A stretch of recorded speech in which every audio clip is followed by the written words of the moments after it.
Predavanje naj bi imel o veri. Vera je skupna točka vseh vaših predavanj, zdajle vsak teden. Imeli ste že vero in življenje, pa vero v Svetem pismu, zdaj imamo vero Cerkve. Tisto, kar lahko o veri nasplošno in vedno rečemo, je to, da vera je živa ali pa je ni. Vere, ki bi ne bila živa, ni mogoče imeti. In tako kot vsako živo stvar, je tudi vero treba obravnavati silno previdno. Čisto drugače ravnate s kamnom, kot pa z mucami. Sem slišal prej, da ste morali neko muco nekje še pospraviti, preden ste prišli lahko na tole predavanje. Še kako drugače ravnamo s človekom. In vera je nekaj ne samo človeškega, celo nekaj božjega. Torej potrebuje pozorno ravnanje, ker je živa. In to, da je živa, pomeni, da vera tudi raste. In da raste, potrebuje hrano. Včasih pa se zgodi, da te hrane zmanjka. V lakoti človek opeša, vera ravno tako. Če pa imamo dovolj hrane, potem se seveda naša vera, ko se raste, se tudi razvija. Ampak, če pa hrane ni, potem pa vera hira. In tako kot lahko naša vera, če je zdrava in močna, napreduje in se razvija, potem je tudi možno, da kdaj, namesto da bi napredovala po pravi poti, da skrene na napačna pota. Vera je nekaj zelo, zelo dinamičnega. In je ne moremo obravnavati kot nekaj, kar bi tako bilo in tako je in še zmeraj tako bilo in zmeraj tako bo. Ne. Je zelo gibljiva. In to je opazil že v starem veku sveti Vincenci Lerinški, eden od cerkvenih očetov, ki je v delu Opomnik primerjal vero s človeškim bitjem, ki raste, se razvija, ampak vendar ostaja pa isti. Ko bi tale stvar tukaj le delala, potem bi zagledali zdaj na predstavitvi nekega takega fantička, ki si ogleduje svoje čeveljčke v hlačkah na naramnice in morda bi kdo celo uganil, da sem to jaz. Čeprav podobnost je zelo minimalna. Blond, da je pa siv, suhcen enako, ja, to že, ampak majhen. Slika je stara več kot pol stoletja, ampak človek je pa isti. In ko bi ne bilo tistega tam, takrat, tudi tega tukaj ne bi bilo. Pomislite zdaj, kako je to v primerjavi z vero. Naša vera je danes tukaj in takšna, kakršna je zato, ker je nekoč bila tam takšna, drugačna, ampak vendarle ista. Ni bila sivolasa, je bila še svetlolasa morda, ni imela toliko telesne višine, ampak predvsej manj in ni imela toliko izkustev in toliko zgodovine za seboj. Tu govorimo o 50 letih razlike in še nekaj, pri veri pa recimo o 2000, pa mogoče tudi 5000 letih, če potegnemo tja nazaj do abrahamovske religije. Vera je torej nekaj silno živahnega in živega in tako kot si jaz takrat nisem mislil, da bom čez pol stoletja stal tukaj, tako tudi krščanstvo iz tistih začetnih prvih desetletij, prvih stoletij, se mu ni sanjalo, kaj se bo dogajalo s krščanstvom danes. Ali pa tudi, če morda vzamemo krajši čas, ko smo bili mi še majhni, ko se je dogajal Vatikanski koncil, drugi Vatikanski koncil, si nismo mislili, kako bo vera šla naprej. Nekateri so mislili, da bo šlo hitro, z ekspresnim vlakom, drugi so mislili, da bo šlo počasi dalje. Šlo je tako, kot je šlo. Pomembno je, da se zavedamo, kdo smo. Da spoštljivo gledamo svoja mlada leta, da sprejemamo svoje otroštvo, svojo mladost. Koliko problemov imamo oziroma imajo tisti, ki si ne priznajo svoje mladosti. Koliko dela imajo terapeuti z njimi, da počasi prilezajo do nekega sprejetja svoje osebne zgodovine. Enako velja s cerkvijo, z vero. Tudi naša vera je v nenehni rasti in se mora spoštljivo obravnavati in sprejeti tisto, kar je bilo. To govorim zdaj o veri cerkve, vsem tem razponu. Isto lahko govorimo tudi o osebni veri. Vsak od nas ima zgodbo svoje vere. Ta je lahko preprosta, lahko pa zapletena. Lahko je čisto premočrtna, lahko je zelo ovinkasta. Lahko se sem ter tja celo tok te vere pretrga, tako kot železniška proga med Ljutomerom in Radgono, kjer manjkata 2 kilometra nekje vmes. In jo je treba na novo zgraditi, če želimo se voziti po njej. Tudi mi moramo poznati svojo zgodbo svoje vere, jo ozavestiti in potem živeti.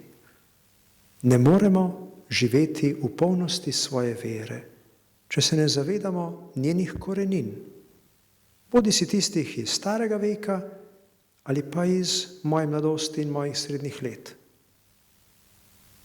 Nič hudega, če se je vmes kje kaj pretrgalo. To se dogaja. Ni katastrofa. Pomembno je, da znamo to sprejeti in živeti. Pomembna je zavest torej te osebne zgodovine, kjer ne gre za nostalgijo. Kako je bilo lepo v lepih starih časih, ko smo bili še mladi in lepi. Zdaj pa menda pravimo, da smo samo še lepi. Pri veri ne gre za iskanje nekih arhivskih elementov, ki bi jih potem lahko spet nazaj pospravili v arhiv. Gre za to, da vidimo, kako teče življenje. Tule bi se nam pokazala dva obraza. Poleg Vincencija Lerinškega iz nekega rokopisa bi se pojavil še obraz tistega teologa, ki bo naslednjo nedeljo razglašen za svetnika. Janez Henrik Newman, Slomškov sodobnik, pa Prešernov, zelo pomemben, ravno za razumevanje cerkvenih očetov. Bil je anglikanec in ko je prebiral dela cerkvenih očetov, je ugotovil, kako tečejo ravno ti ovinki in menandri zgodovine cerkve in teologije in vere in je prišel do katoliške resnice, se leta 1845 spreobrnil ravno nekje na sredini svojega življenja, postal katoliški duhovnik in velik teolog, ki je pokazal na pomen razvoja nauka. Katoliška cerkev se je takrat bala, panično bala pojma razvoj. Darwin, groza, Darwin nas bo uničil, darvinizem. Tako kot je bilo, tako bo zmeraj. V veri še posebej. Bomo mogoče pustili, da se razvijajo živalske vrste, ampak vera pa mora biti trdna. Newman ni omajal vere, ko je rekel, da se vera razvija. Ampak je samo povedal to, kar je nekoč govoril že Vincenci Lerinški, da je vera nekaj živega, ki raste, ampak ostaja vendarle ista. V Božjem načrtu je naša oseba, ki pa je najprej samo tista drobna mikroskopska pikica, ki je potem detece, nebogljeno dete, ki je potem otroček, mladostnik, odrasel, starec, ali pa ga že prej Gospod vzame k sebi. Vera ravno tako raste, ampak ohranja pa se njena istost. Ohranja se tisto, kdo je. Še vedno je to naša vera, krščanska, katoliška vera, čeprav se je nekoč izrazila tako, zdaj pa drugače. Nekoč se je maševalo obrnjeni s hrbtom proti ljudem, zdaj pa z obrazom proti ljudem. Eno in drugo je problematično, eno in drugo je lepo. Ampak to ni bistveno. Bistvene stvari ostajajo pa vedno iste. To je bila prva tema Čušinova, ne vem, kaj vam je Gregor Čušin razlagal, ampak verjetno je bilo nekaj v zvezi z življenjem. Druga tema pri Maksimilijanu Matjažu, mojem spoštovanem kolegu in sošolcu iz Ljubljane, Rima in zdaj kolego na fakulteti, ste obravnali svetopismo. In gotovo je moral povedati, da naša vera temelji na svetem pismu. Kaj je vse povedal, ne vem, sem ga malo dražil, pa mi ni hotel povedati. Svetopismo, po moje, kaj bi jaz povedal, recimo je to, da Bog se razodeva v svetem pismu kot stvarnik, kot oče, kot vladar in rešitelj ljudstva. In ljudstvo stopa z njim v zavezo, ker ga Bog povabi k tej zavezi. To je temelj, svetopisemski temelj naše vere. In to vero si mi delimo z Judi. Kajti mi kristjani, smo podedovali krščanstvo iz prejšnje vere. To je dediščina, ki jo imamo od Judov, in ta dediščina pomeni, da verujemo v enega Boga, ki si je izvolil ljudstvo, zdaj to razumemo kot ljudstvo cerkve, kjer je sklenjena med Bogom in ljudstvom zaveza, da bo Bog to ljudstvo varoval, reševal.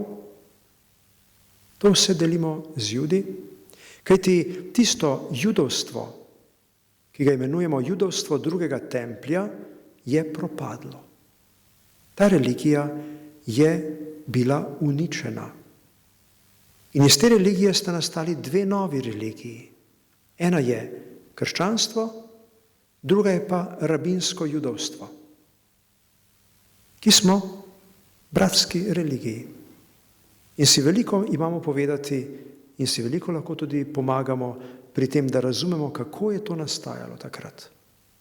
Imamo pa isto dediščino.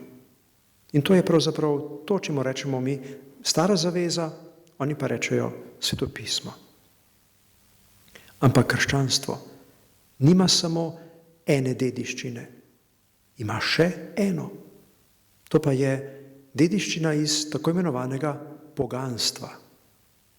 Tam smo bili zelo, zelo izbirčni pri jemanju, kaj bomo vzeli. Zagotovo je krščanstvo reklo ne in je zavrnilo tisti del dediščine, kjer je šlo za sobivanje božanstev. Ne, naš Bog ni eden od mnogih, tudi ni glavni med mnogimi, tudi ni prvi med enakimi. Naš Bog je eden, drugih pa ni. Če se kdo predstavlja kot Bog, to ne more biti pravi Bog. Je lahko karkoli drugega. Lahko je hudi duh, lahko je izmišljotina, Bog ne more biti. Te dediščine od poganov ne sprejmemo. Še en ne je bil. Nismo sprejeli pojmovanja državne religije kot religije, ki pomeni lojalnost do države. Za Rimljana je darovati rimskim glavnim bogovom pomenilo biti lojalen državljan. Lahko je vsak imel svojo lastno vero, svojih lastnih 15 bogov, ampak uradne 3 je moral počastiti in to ni bilo noben problem za povprečnega Rimljana oziroma državljana rimskega cesarstva. To je pomenilo samo to, da ni proti državi. Za kristjana to ni bilo mogoče. Raje v smrt, kot da bi vrgel 3 zrnca kadila tam pred Jupiterov kip. Tega nismo vzeli. Kaj pa smo? Vzeli smo marsikaj iz stoiške etike, ki je etika strogosti, odrekanja, poštenosti. In vzeli smo marsikaj duhovnih elementov iz novoplatonizma, ki je podarjal enost Boga. Žal je včasih prodrlo v naše pojmovanje še kaj takega novoplatonskega, kar ni najbolj krščansko, ampak to se že čisti spotoma. Marsikaj tistega, kar je bilo dobro v poganstvu, je krščanstvo znalo sprejeti in integrirati postopno, počasi. To se je dogajalo kasneje tudi z našimi predniki. To smo prevzeli od dediščine, ampak, kot sami veste, se od dediščine ne da živeti. Treba je še kaj svojega ustvarjati. In kje se je krščanstvo pokazalo kot novo v verovanju? Zlasti v 3 pomembnih elementih, ki pa so novost, ki je imela v poganstvu, v judovstvu neke slutnje, vendar pa nič realno takega. In sicer prva stvar je učlovečenje. Poganski bogovi so šli na kakšen izlet na zemljo, se malo pozabavati z dekleti ali s fanti, kakorkoli že, kdorkoli že. Ampak, da bi se pa šel Bog učlovečiti, to je pa nesmiselno. Naš Bog se učloveči.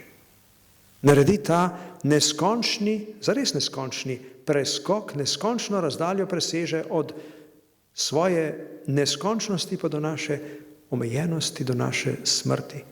Druga točka, križ in vstajenje. Da bi kakšen poganski bog trpel, pa to je nesmiselno, bogovi ne trpijo. Naš Bog pa gre in trpi. Pustite mi, da posnemam trpljenje svojega Boga, je rekel Ignacij Antiohijski že konec 1., začetku 2. stoletja. Bil je pogan, postal kristjan in sprejel to, da njegov Bog trpi. Kajti, če bo trpel z njim, potem bo tudi vstal z njim. Križa ni brez vstajenja. Se pravi, s križem se poniža, pride najgloblje do smrti v grob, ampak ne ostane tam, pač pa iz groba vstane v življenje. Druga točka. Pa še to ni vse. Še tretja novost je v krščanskem verovanju, brez katere nas ne bi bilo tukaj in brez katere ne bi bili to, kar smo, in ne bi bili to, kar moramo postajati. Pojdite po vsem svetu. Krščanstvo ima v svojem jedru zapisano, v svojem genomu zapisano misijonstvo, evangelizacijo, širjenje. Nobena druga vera ni tako po svojem pomenu ekspanzivna, ampak kako? Ne z mečem in ognjem, ne s silo, pač pa naredite vse narode za moje učence. S poučevanjem, učenjem. Treba je učiti. Jezus je učenik in učimo pa kaj že, koliko nas je tukaj učiteljev, ker nas žene, da ne moremo ne učiti. Tisti, ki je učitelj po duši, tisti bo učil tudi, če bo pometal na cesti. Bo učil pa pometanje. Učitelj ne more ne učiti. In kristjan ne more biti neučitelj v tem duhu. Moramo poučevati, in to vse narode, da postanejo učenci Jezusa Kristusa. In torej, pojdite po vsem svetu, učite in krščujte. Krščujte v imenu Očeta in Sina in Svetega Duha. Krst. Krst v vodi s temi preprostimi besedami, ki je začetek našega verovanja. To je tista novost, ki vzpostavi krščanstvo. Čim imamo to vodo, smo kristjani.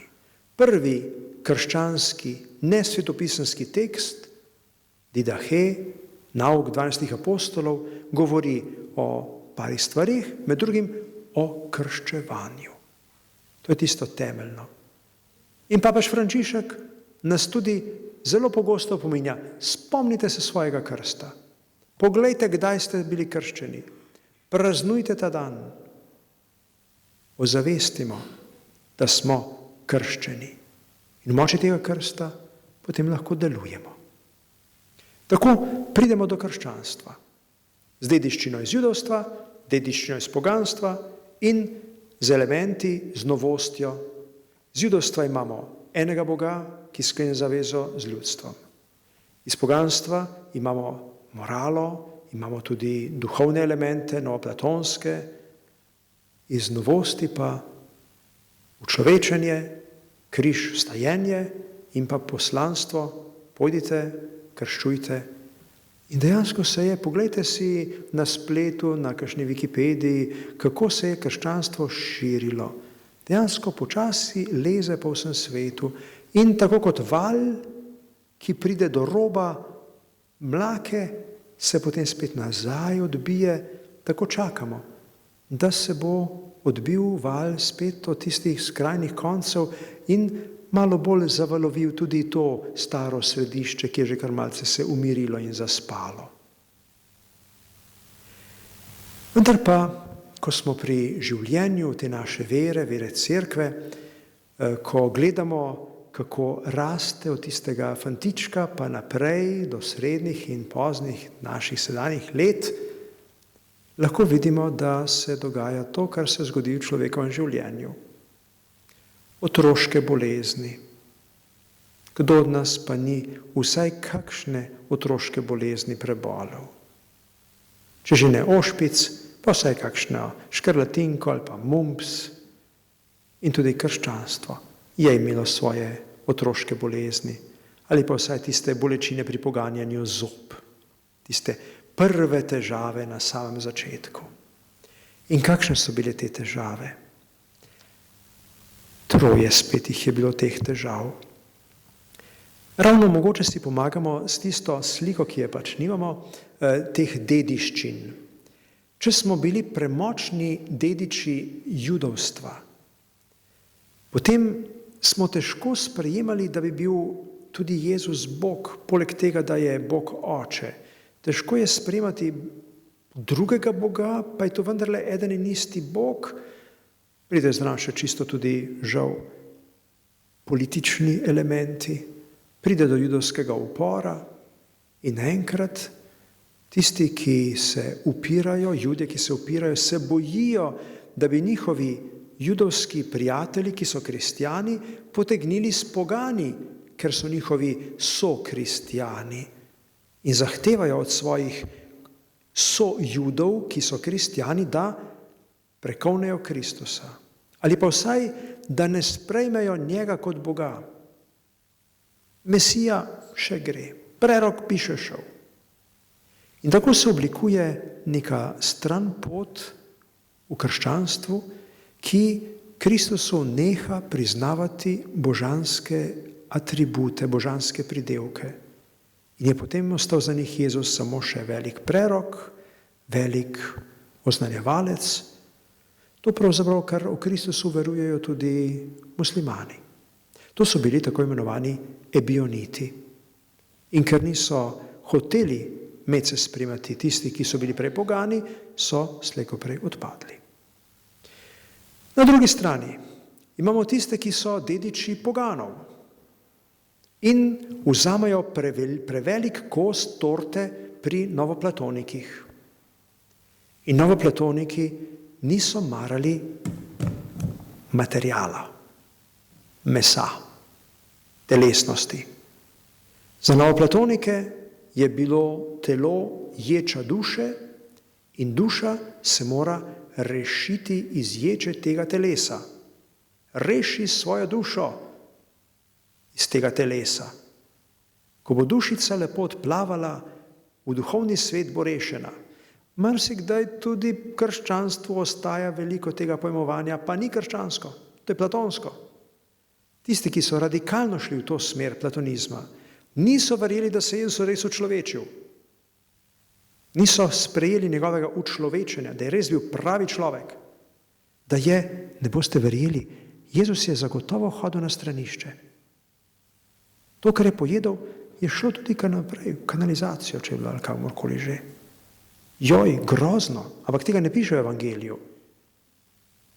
In tudi pleničke je imel Jezus. Povila ga je v plenice. A mislite, da so tiste plenice bile čiste od začetka, pa dokler jih je nehal nositi? Ja, lepo jih je zlatil. Je imel čisto pravo telo in pravi prebavni trakt. Ampak tile naši novoplatoniki tega niso sprejeli. Ne. Jezusove pleničke so bile enako čiste, od takrat, ko jih je Marija povila, pa ko jih je nehal nositi. Ni imel pravega telesa. Delal se je, da je, v resnici pa ni jedel. Samo navidezno telo je imel. In odrešenje bo v čem? V tem, da tudi mi zgubimo svoje telo, da to telo uničimo in da potem se naša duša samo reši. Hvala lepa, to ni krščansko. Gredo ven. To so tiste otroške bolezni, ki so odpeljale ven na eni strani ebionite, na drugi strani gnostike. Še tretja skupina je bila problematična. To so bili pa tisti pogani, ki niso vedeli, kaj naj počnejo z judovskim svetim pismom. Jaz verujem v Kristusa, Kristus meni zadošča. Ne rabim tistega Mojzesa, polnih Davidov, ki so se nekaj tepli, klali, samo pa nečistovali non-stop. Ja, hvala lepa, ne rabimo teh stvari, to pohujšuje. Vrzmo proč staro zavezo. Lažje bo preštudirati samo en evangelij pa Pavlova pisma, ne pa da imamo tisto debelo knjigo v tistem času, ko ni bilo tiska. Se predstavljate, koliko lažje bi bilo imeti svetopismo na 3 rolicah papirja, ne pa na tisti celi škatli. No, se so kmalo šli v kodekse, ampak tudi kodeks je bil tak, da je bilo treba kar imeti nekaj mišic, da ste nosili okrog tak kodeks. In kakšno bogatstvo je bil tak kodeks. Poenostavimo stvari, vrzimo staro zavezo stran. Kaj naredimo s tem? Požagamo si vejo, na kateri sedimo. Posekamo svoje korenine. Zanikamo svojega očeta in svojo mater. To so bili markioniti, ki jih ni več. Ampak v tistem času so bili pa velik problem. Popularni, zelo. Cerkev, naša vera, je takrat v prvem in začetku 2. stoletja ob teh vprašanjih rešila pravzaprav nekaj silno pomembnih vprašanj. In sicer ugotovila je, da je zato, da smo kristjani, potrebno sprejeti pravo vero. Ni vseeno kaj, kako, koliko verujemo. Potrebna je prava vera. Tudi tega druge religije nimajo v taki meri, prej tega sploh bilo ni. Judovstvo ima do neke mere, nekaj malega slutnje o tem. V islamu se razvija na osnovi našega pogleda, kolikor se razvije. Druge religije ne poznajo tega vztrajanja na pravovernosti. Poglejte, prava vera, pojem prave vere, ni stvar inkvizicije in preganjanja čarovnic. Pojem prave vere se je reševal v 1. in 2. stoletju, ko se je videlo, da če nekdo v pomembni točki ne sprejema neke verske resnice, pač ne more biti kristjan. Se je izločil iz skupnosti, pa naj se je še tako zaklinjal, da je kristjan. Še zlasti gnostiki, ki so imeli močno literarno produkcijo, so hoteli biti kristjani, vodilni kristjani, boljši od vseh teh navadnih kristjancelnov. Ampak cerkev je počasi, brez sankcij, brez kongregacije za nauk vere, je cerkev pokazala, ne, prava vera je temeljna za naš obstoj. In je lepo prava vera obstala. Iz preprostega razloga, ker je prava vera sama v sebi utemeljena. Ni protislovna, kot so protislovne in nasprotujoče temeljnim postavkam tiste stranske stvari, ki so slej ko prej odšle stran. Torej že v 1. stoletju in začetku 2. se oblikuje pojem prave vere ob 2 vprašanjih. Kdo je Kristus in kaj staro zavezo? Proti judovskim ekstremistom smo rekli, ki so rekli, da je Jezus Kristus samo človek, in proti gnostikom, ki so rekli, da je Kristus samo Bog, da ni človek, smo mi rekli, da je pa Jezus hkrati Bog in človek. To je bil tisti pravi odgovor. Če tega odgovora ne damo, nismo kristjani. In drugo vprašanje je bilo, kaj s to staro zavezo? Odgovor je bil, vzamemo jo za svojo in jo razumemo in beremo kot pripravo na Kristusov prihod. Zato potrebujemo pa tudi, recimo, razlago Svetega pisma, zato imamo eksegete in jih potrebujemo, so jih potrebovali takrat in jih še danes, da nam pomagajo razumeti, kako je Sveto pismo težilo in pripeljalo do Kristusa, do tega vrhunca zgodovine. To so bile otroške bolezni. In ko smo dali otroške bolezni za seboj, potem mislite, da je vse v redu, še vedno hodimo v zdravnikom. Naslednji slajd, ki bi se pokazal tukaj, bi pokazal pa prva velika vprašanja. Do teh prvih velikih teoloških vprašanj pride pa šele takrat, ko cerkev doživi svobodo. Dokler so kristjani preganjani, dokler so pripravljeni, dokler morajo dati življenje za svojo vero, ker bolj cenijo vero kot življenje, ker vedo, da če dajo življenje za Kristusa, da se to življenje v polnosti izpolni in nadaljuje v Kristusu, toliko časa se niso ukvarjali s kakšno posebno teološko tematiko. Šele po letu 313, ko cesar Konstantin krščanstvu dovoli obstoj, čisto uradno, se odpre prostor tudi za teološko refleksijo, teološko debato. In kaj bo tista prva velika stvar naše vere, ki jo bomo najprej šli raziskovati? Kako začnemo molitev v imenu Očeta in Sina in Svetega Duha? Kako smo krščeni v imenu Očeta in Sina in Svetega Duha? Torej, kaj je s tem Očetom in Sinom in Svetim Duhom? Jaz kot sin vem, da sem mlajši od svojega očeta. In vi, očetje, veste, da vas sinovi morajo ubogati, recimo. Tako tudi reče neki gospod Ari iz Aleksandrije, oče je tisti ta glavni in oče je od zmeraj. Sin je pa mlajši, torej je kasnejši, kasneje vstopil v zgodovino. Kaj pa Sveti Duh? Ne vem, bomo videli.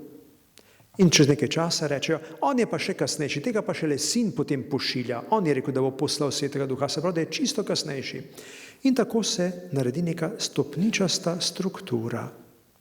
Oče je tisti glavni, ki je zares pravi, resnični, popolni Bog, potem je sin, ki je že malo manjši Bog, še vedno Bog, ampak ne tako zares, in potem še Sveti Duh, ki pa recimo, da je še nekaj božanskega v njem. Škof Aleksandar to posluša, gleda, Ari je bil bistveno boljši govornik od mene, ljudje so ga še raje poslušali, kot vi mene poslušate, noben ni zaspal takrat, ko je on pridigal, vi lahko mirno spite, nič ne zamerim. Ta škof ga posluša in pravi, na to pa ne bo šlo. Pridi malo sem, malo se bomo tole pomenili in mu prepove to oznanjevanje. Ari pa ni govora, se upre in še toliko bolj goreče oznanja ta svoj nauk, da je oče glavni, da je sin malo manj in Sveti Duh bo potem kasneje še manj. Tako nastane arianizem. Škof pa tudi ne ve, kaj bi naredil in zbere še druge kolege škofe in se jih zbere še več in kot cesar vidi, da nastaja v cerkvi problem. In cesar Konstantin je ravno cerkev zato dal iz svobodo, da bo mu držala skupaj cesarstvo. Zdaj mu pa cerkev začenja razpadati. Cesar reče, fantje, zberite se lepo skupaj, pojdite in razpravljajte in kar boste rekli, bo državni zakon. Škofje se dobijo v Niceji, kjer jim cesar da prostor, prevoz hrano, pijačo, zbere se v cerkvi, v Niceji in se odločijo, da je sin enega bistva z očetom. Niti niso vedeli dobro, kaj so izglasovali ti škofje, ampak Sveti Duh je vedel, kar je bilo bistveno. In 50 let je trajalo, da so se potem še naprej prepirali in iskali in vlekli na eno, na drugo stran. Cesar je potegnil celo skrivoverci, ampak po dobrega pol stoletja se škofje še enkrat dobijo in rečejo, res je, sin je enega bistva z očetom in pa Sveti Duh je tudi pravi Bog. To se je dogajalo v Niceji 325. in v Carigradu 381. leta in rezultat tega znate na pamet. Vsaj takrat, kadar ga molite vsi skupaj, pri maši ob nedeljah. To je nicejsko-carigradska veroizpoved. In od tam je ta izraz enega bistva z očetom, da ni sin nižji, ampak da je sin na isti ravni božanstva kot oče. Ni manjši Bog, ni mlajši Bog, ampak kot je oče večen, je večen tudi sin. To pomeni, da ni bil najprej oče sam nekaj časa, potem bi pa šele sin naknadno prišel, ampak je to večno rojevanje. Tega na svetu še nihče ni videl, ampak se to ni pri nas. To je pri Bogu. Pri Bogu je pa tako ali tako vse mogoče. Tako razpravljajo o Sveti Trojici v tistem prvem svobodnem krščanskem stoletju in tako rešujejo prvo teološko veliko vprašanje. To ne pomeni, da so si šele takrat izmislili vero v Trojico. To boste našli napisano pri marsikakšnem površnem napadalcu krščanstva. Ker so se v 4. stoletju začeli šele zanimati in odpirati to vprašanje, to ne pomeni, da prej niso verovali. Samo prej ni bilo prilike, ni bilo potrebe po tej refleksiji. Krščevali so od 1. stoletja v imenu Očeta in Sina in Svetega Duha. Vedno so delali vsako stvar v imenu Očeta in Sina in Svetega Duha. Samo niso šli razmišljati, kaj točno to pomeni, ker so skrbeli za oznanjevanje in za preživetje. Ko pa je več svobode, takrat pa začnejo tudi razmišljati in takrat pride do te poglobitve, ker je nekdo šel malo preveč spet po svoje, ker je Arij preveč poenostavljal stvari. To je bilo prvo veliko teološko vprašanje, tako strokovno. Drugo, ki sledi v naslednjem stoletju, torej v 5. stoletju, pa je, najbrž ne bo težko uganiti, vprašanje, kako je pa to zdaj s Kristusom, če so trije eden, tri osebe, en Bog, kako je pa potem v Kristusu, ki je pa ena oseba, kako sta tam pa navzoči dve naravi. Spet vprašanje in spet poenostavitve. Najprej imamo nekaj poenostavitev, potem pa pride do pravega odgovora. Eni poudarjajo Kristusovo enost, da je Kristus en sam in tam v tej enosti osebe in enosti narave se seveda začenja izgubljati človeškost. Božja narava je ja močnejša od človeške in človeška se tam noter v tisti Božji kar nekako razgubi in pozabi. To so monofiziti. Po drugi strani pa imamo drugo skupino, ki pa poudarja, da je res Bog in človek. In to dvoje je tako razliko dela med enim in drugim, da se počasi to dvoje kar ločuje. In imamo enega posebej, ki je človek, in drugega, ki je Bog. Dobimo na zadnje že dve osebi. Temu pa rečemo tudi kakšno tujko za diagnozo, če ima nekdo dve osebi v sebi. Tega pa seveda pri Jezusu ne moramo trditi. Ločevanje na dva Kristusa, en človeški pa en božanski. In seveda debate tukaj, debate tam, srečevanje na koncilih, eden v Efezu 431, potem še v Kalcedonu 451, najprej ugotovijo samo to, da je Marija res lahko Božja mati, ne da bi bila boginja. Marija je Božja mati, ker je rodila njega, ki je resnično Bog, čeprav ona sama ni rodila njegove božanske narave. Ona je odgovorna samo za človeško naravo Kristusa, ampak ta človeška narava nikoli ni bila brez Božje. Torej, tisti, ki se je rodil iz Marije, je bil Bog že od samega začetka. Zato Mariji lahko rečemo Bogorodica, Božja mati. Samo do tega pride na Efeškem koncilu, do kristoloških izjav še ne pridajo. Potem pa 20 let kasneje v Kalcedonu ugotovijo, da pa je res Kristus v eni osebi sta navzoči dve naravi, ki nista nepomešani, pa tudi neločljivi in ki se ne spremenita s tem, ko se združita. Temu strokovno rečemo hipostatična unija, ampak kaj je s tem zaščiteno? Da je res Kristus eden od nas, da je res pravi človek v polnosti in predvsem zvemo nekaj veličastnega o sebi. Če je Kristus bil po tistem prejšnjem koncilu enega bistva z očetom, pa zdaj zvemo, da je enega bistva tudi z nami, z vsakim od nas. Kot je enega bistva z očetom v božanstvu, tako je enega bistva z vsakim od nas v človeškosti. Pravi človek, ki je nam enako vsem, razen v grehu.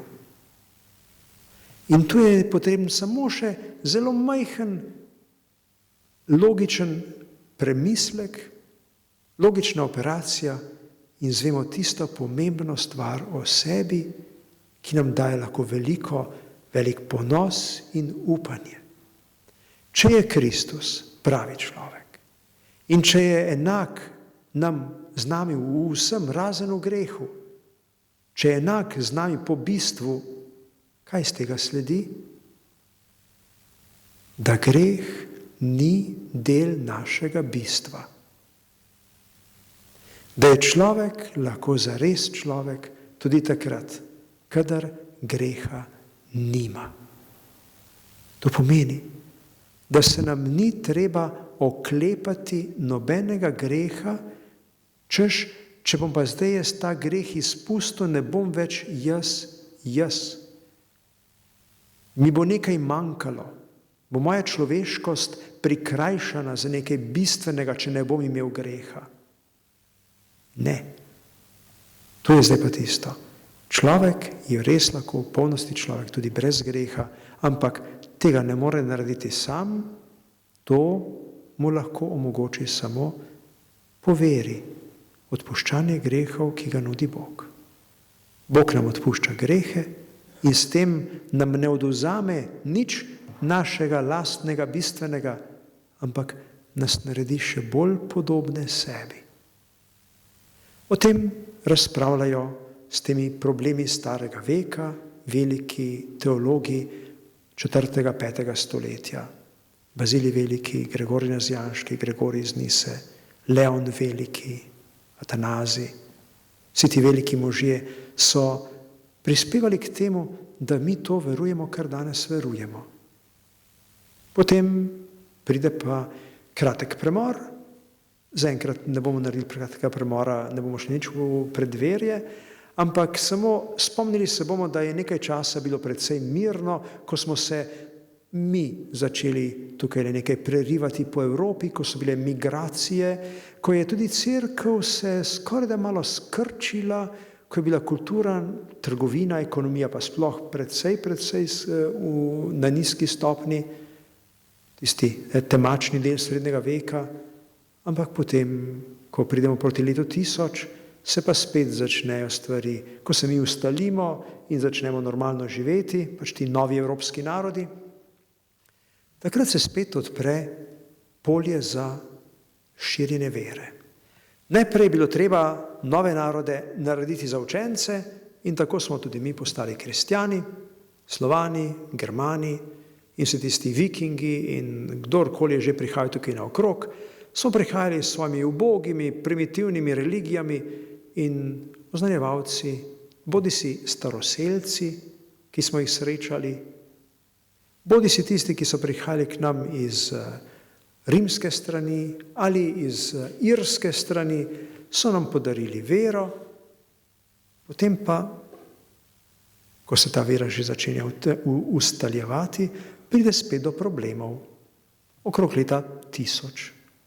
Novo srednjeveško vprašanje teologije. O čem še naša vera ni razprava? Trojico smo obdelali. Kristusa smo že obdelali. Kaj nas še čaka zdaj kot veliki problem? Evharistija. Kaj je zdaj s to Evharistijo? 1000 let že mašujemo. Bolj ali manj ljudje hodijo k obhajilu, odvisno od krajev časov. Ampak ista Evharistija se obhaja 1000 let, pa nihče se ob to ne spotika, nič se ne sprašuje, kaj, zakaj, kje, kako.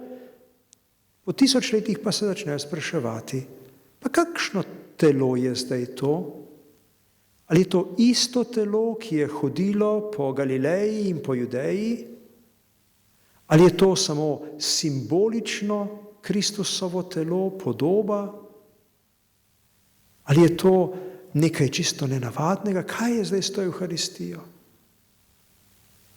To je dokaj akademska debata, ki se dogaja po samostanih. Ni bilo dosti v javnosti o tem debate, ampak vendarle se je precej tam širilo in sta se oblikovali spet dve težnji. Ena, ki je bila radikalni materializem, kot gre za isto telo, ko lomimo hostijo, se lomijo Kristusove kosti. In drugi ekstrem, ki pravi, ne, to je samo simbolično Kristusovo telo. Tu pride na pomoč scholastika, filozofija, ki se opira celo na onega poganskega Aristotela, ki si je izmislil kategorije. Filozofi, spomnite se malo teh Aristotelovih kategorij. In Tomaš Akvinski in njegova ekipa dodela in razmisli in predstavi pojem transsubstanciacije. Grozno. Kaj s tem strašimo ljudi? Pa gre za čisto preprosto reč. S pomočjo tega pojma so povedali, da pri Evharistiji ločimo tisto, kaj je in tisto, kakšno je. Navadno je tako, da se stvari spreminjajo tako, da se spreminja kakšnost. Se pravi, lasje so bili nekoč blond, potem rjavi, zdaj so pa sivi. Še vedno so pa lasje. Tukaj pa prihaja do drugačne spremembe. Tisto, kakšen ostane. Pritike, lastnosti ostanejo. Ampak vprašanje, kaj je to, se pa spremeni odgovor. Pred mašo prinesemo na oltar kruh. Ta kruh tehta 200 gramov, je bele barve, je narejen samo iz pšenične moke, brez soli, brez maščob, brez kvasa. In ko je evharistična molitev končana, je tam še vedno 200 gramov materijala, ki ima tak in tak okus, ki je bele barve. Te lastnosti se ne spremenijo. Kaj se je spremenilo? Spremenil se je odgovor na vprašanje, kaj je to? Ni več kruha. To ni več kruh. To je zdaj Kristusovo telo, ki pa nima pritik onega Kristusovega telesa. Nima DNA-ja osebe Jezus iz Nazareta. Tam niso krvne žile, tam ni kosti, ni las. Ampak kaj pa to je? Je Kristusovo telo. Spremenilo se je bistvo stvari. Prišlo je do prebistvenja. In to je zares Kristus.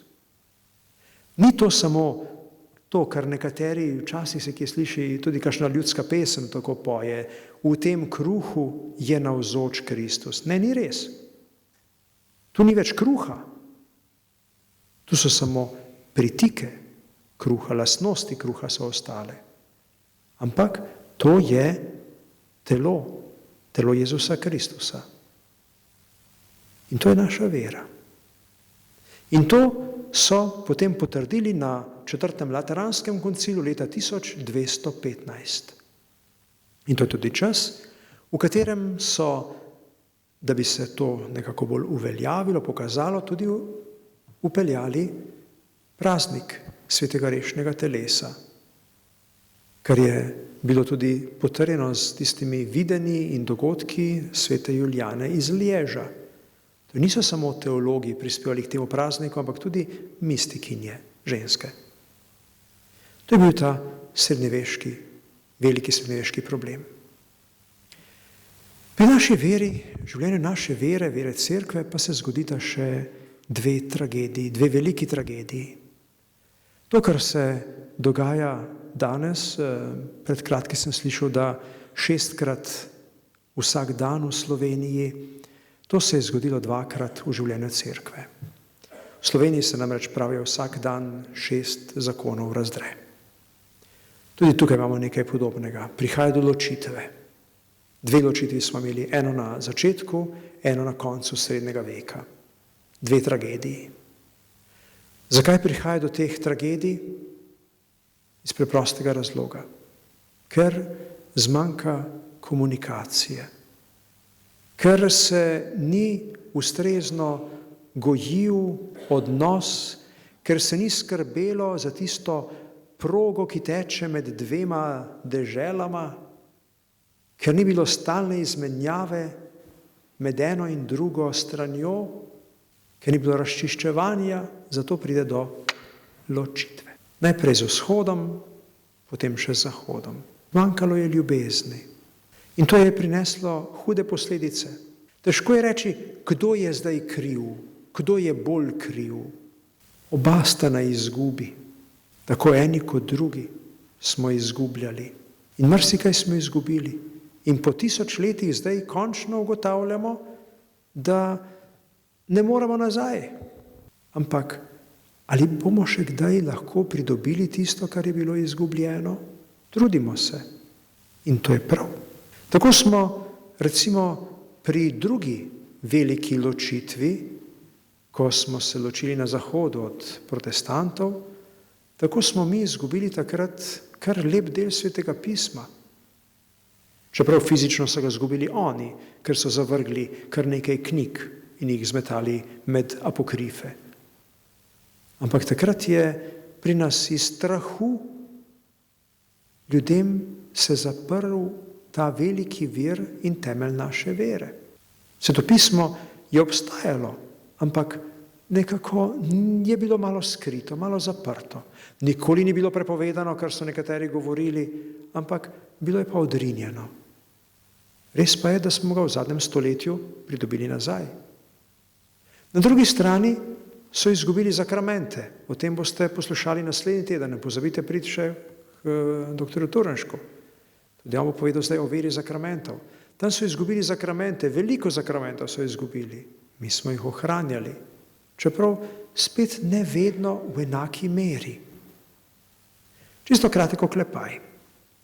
V Ljubljani pri frančiškanih imamo v centru podružnico na Rožniku in tam se redno beležijo maše, ki so samo od maja pa do septembra in se za vsako mašo napiše, koliko ljudi je in koliko je obhajil. In pred nekaj leti že me mladenič, ki je ministriral, opozori, ker je šel tisto listat, poglejte, kakšna razlika je. Tam v začetku 90. let je hodilo k obhajilu manj kot polovica ljudi. Tretjina kvečjemu. Zdaj jih hodi 2/3. Očiten, na prvi pogled očitna razlika. In to v roku 20-25 let. Zakramenti so tudi enkrat bolj, enkrat manj živi, ampak katoliška cerkev jih je ves čas ohranjala. In ravno zakramenti so, gremo gledati novo sliko tukajle, kaj se je zgodilo po teh ločitvah.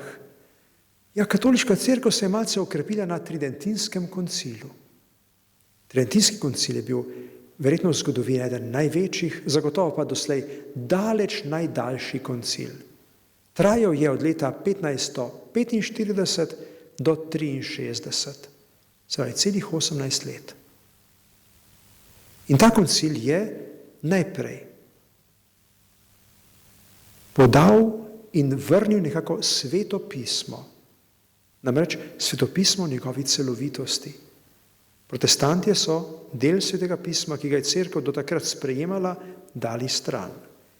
Cerkev vzame celo Sveto pismo, tudi tiste knjige, ki so, mi jim rečemo, deuterokanonične, so del Svetega pisma.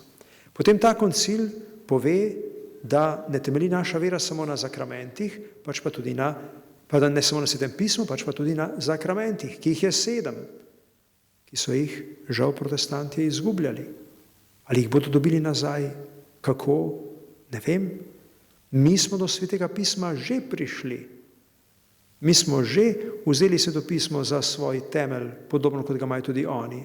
Ali bodo tudi oni do zakramentov prišli? Lahko. Ali bomo mi dovolj ponižni, da jim jih ponudimo in oni dovolj sprejemljivi, da jih vzamejo? Potem je ta koncil kot del našega verovanja poudaril bogoslužje.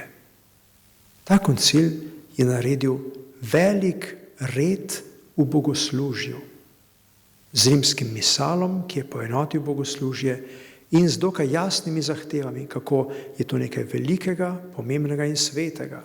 Z rubrikami, ki so zahtevne, je želel poudariti svetost bogoslužja. Res, da ljudje takrat niso mogli v tolikšni meri še sodelovati, ampak počakajmo, pridejo še kakšni koncili, čez 5 do 10 minut.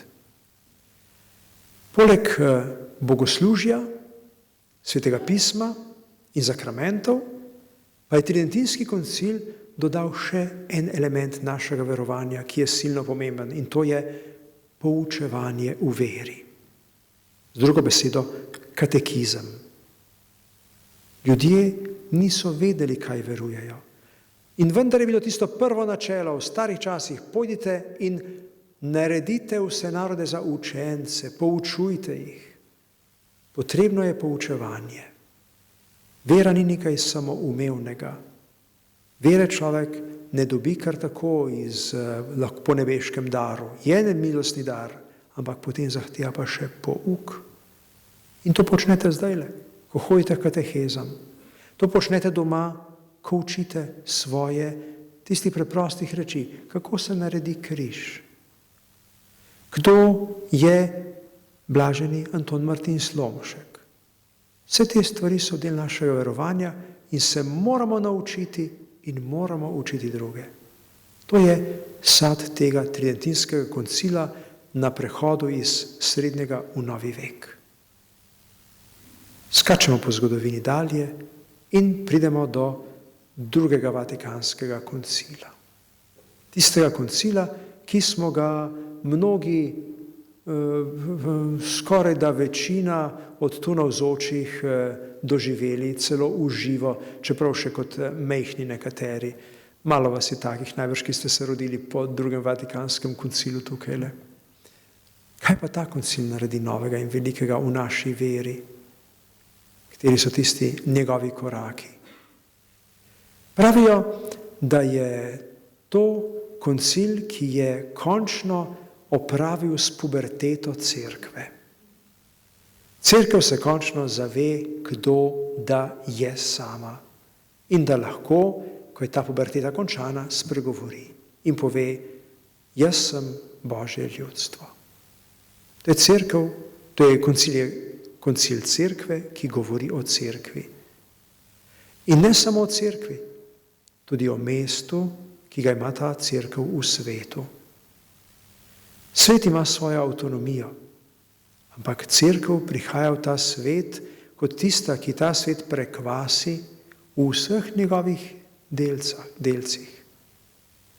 Cerkev ni nasprotna svetu, ki se je že začel s francosko revolucijo še posebej upirati cerkvi. Ampak cerkev ni ogrožena od sekularizacije, od sveta, od posvetnosti. Cerkev ravno to posvetnost premaguje svojo svetostjo, ker ta svet posvečuje. To je spregovoril ta koncil in tudi on poudaril, malo drugače kot oni prejšnji, bogoslužje. Bogoslužje, ki je spet eden od vrhov naše vere. Bogoslužje, kjer je potrebno dejavno sodelovanje. Ne samo red v bogoslužju, ki ga daje Tridentin, ampak tudi sodelovanje vsakega. Vsak na svoj način, vsak na svojem mestu, vsak s svojo pristojnostjo. Ne s tem, da bi si kradli vloge, ampak da vsak izpolni tisto v bogoslužju, za kar je poklican. In vsi smo poklicani in vsi smo potrebni. In tako duhovnik ni nekaj več kot laik, ampak nekaj drugega. Z drugačno nalogo, ampak nič manj, nič bolj pomembno v Božjem načrtu. To je slednjič tudi koncil laikov. Koncil, na katerega so prišli laiki in kjer se je začelo ovrednotiti tudi mesto vernega ljudstva. Cerkev ni samo tista piramidalna zgradba, kjer se vse dogaja na vrhu piramide. Cerkev postaja vedno bolj tudi občestvo verujočih, bratov, sester, ki so na poti v domovino, kjer cerkev ne bo več potrebna, kjer tudi vera ne bo več potrebna, ker jo bo nadomestilo gledanje. Ker bo takrat ves tisti odrešeni svet spet deležen novega stvarstva. Takrat bo, po besedah Ireneja Lionskega, tudi naše meso preustvarjeno, na novo ustvarjeno, bo deležno Božje slave. Takrat bo tudi naša vera doživela svojo dopolnitev v našem ustajenju. Ker slednjič je naše oznanilo in naša vera v tem, da verujemo, da s Kristusom smo že ustali, ni se pa še razodelo in do konca izpeljalo to ustajenje, stajenje, ki bo v stajenju mesa. Kakšno bo to meso? Ne vemo, kot Jezusovo ostalo, kot Marino ne bo vzeto, ampak vendarle poveličano v tistem nebeškem Jeruzalemu, kjer bo slednjič odstranjena vsaka ovira v naših komunikacijah. Koliko ovir v komunikacijah smo pa že odpravili? Poglejte, tudi tale tehnika tukaj pomaga, da me bolje slišite. Slušni aparati, tisti, ki jih imate, tudi pomagajo, da bolje slišite. Ampak še vedno pa se ne razumemo čisto najbolje. Transsubstanciacija, homoousios, konsubstancialnost in ne vem kaj še vse. Takrat pa bomo razumeli na način, kot Bog razume nas. Bom razumel, kot sem razumljen, pravi Pavel.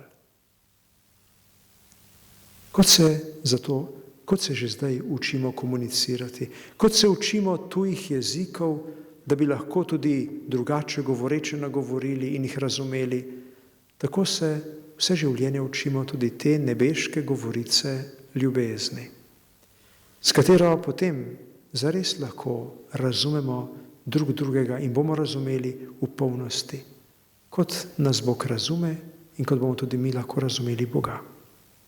Naša vera, vera cerkve, ki raste od tiste male deške vere do odrasle vere, ta vera doživlja marsikaj v našem življenju.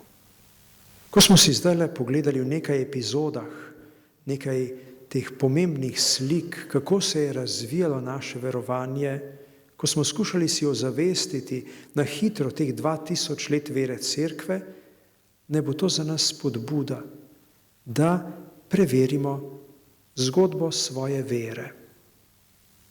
Najbolje bi bilo, če bi zdajle vsak vzel list papirja in si vzamemo pol ure časa in pišemo ne prosti spis, ampak nekaj podobnega, zgodbo svoje vere. Naredite to magari doma. Naredite to tudi morda brez papirja in svinčnika. Pojdite po etapah svoje vere. Poglejte, kje je morda zmanjkalo tirnic, pa so prenesli vas je prenesla Božja milost na novo lokacijo in od tam ste spet lahko nadaljevali. Ali pa če so tiri ves čas bili lepi, v redu, morda ste kje šli kdaj na kakšno drugo progo za nekaj časa, pa ste se vrnili nazaj. Morda še vedno ne veste točno, kaj se dogaja z vašo lokomotivo, da brni, pa se nikamor ne premakne. Premislite, kje in kakšna je vaša vera, kaj se je dogajalo. Dve zgodbi nista enaki. Nekateri boste rekli, nič posebnega ni, lepo normalno tečejo stvari, od začetka pa do danes, nobenih pretresov ni bilo, nobenih iztirjenj, nobenega slabega vremena ni bilo, vse teče v redu. Poglejte malo podrobneje. Tudi takrat so nekateri dnevi, ki so še lepši od drugih. So še kilometri, ki so bolj razcveteni kot drugi. Poglejmo si to našo zgodbo vere in jo ozavestimo. Gre za isto vero, ki se tako različno obnaša in takrat, ko bo ta naša vera zares postala vedno bolj ozaveščena, takrat bo naša vera postala zares tudi živa. Tako živa, da bo postala oživljajoča. Da bomo lahko svojo živo vero oživljali tudi vero tistih, ki pa zdaj v tem trenutku doživljajo težavo pri svojem verovanju, ki jih mika, da bi šli raje stran, ki bi naraje zminirali vse mostove, pa jih bo morda lahko naša vera, pričevanje naše vere in bo lahko pomagalo, da ostanejo in da bodo nekoč lahko iz hvaležnosti nam pomagali drugim. Ne vemo, kolikerim lahko pomaga naše pričevanje vere, ki morda le enemu človeku pomaga, da tisto vero okrepi. Ker ne vemo, kolikerim bo lahko tisti drugi pomagal, ki jim sicer ne bi, če ne bi bil deležen pomoči pričevanja naše vere. Zato smo bili nocoj tukaj zbrani. Zato ste se tukaj le mučili s to zgodovino teologije, da bi lahko ozavestili in okrepili svojo vero in se pripravili na pričevanje svoje vere.